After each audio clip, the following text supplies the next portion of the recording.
Sosok Sertu Agus, TNI di Kuningan punya penghasilan 1 miliar rupiah per bulan. Sosok Sertu Agus RA, anggota TNI di Kodim 0615 Kuningan, sedang menjadi perbincangan karena kekayaan yang dimilikinya.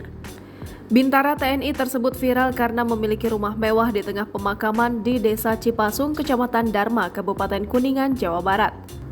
Selain itu, Sertu Agus juga viral karena berpenghasilan senilai 1 miliar rupiah per bulan. Usut punya usut, penghasilan tersebut bukan didapatkannya dari sebagai prajurit TNI, melainkan sebagai seorang pengusaha. Sertu Agus memiliki bisnis alat-alat kitan. Meski memiliki kekayaan melimpah dengan rumah yang sangat mewah, Sertu Agus ternyata dikenal baik oleh para tetangganya, termasuk Dani Hamdani, Kepala Desa Cipasung.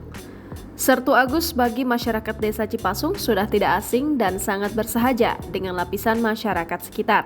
Hal itu banyak dibuktikan dengan kebaikan sosial pada lingkungan sekitar. Selain itu, Sertu Agus dikenal dermawan dalam waktu tertentu memberikan santunan anak yatim piatu dan warga kurang mampu. Sertu Agus diwawancarai Tribun Jabar usai rumahnya viral membenarkan bahwa video viral tersebut memang rumahnya. Mengenai rumah mewah itu, Agus mengaku pembangunan rumah ia didesain sendiri. Hingga kini penyelesaiannya baru mencapai 50%. Agus menambahkan mengenai biaya pembangunan rumah mewah bak istana yang sudah dibangun sejak 3 tahun terakhir sudah menghabiskan dana 1 miliar rupiah. Mengenai ruang dalam bangunan mewah, Agus mengemukakan kamar yang dibuat itu sebanyak 12 ruang dan dilengkapi musola pribadi. Jangan lupa subscribe, share, komen, dan like ya!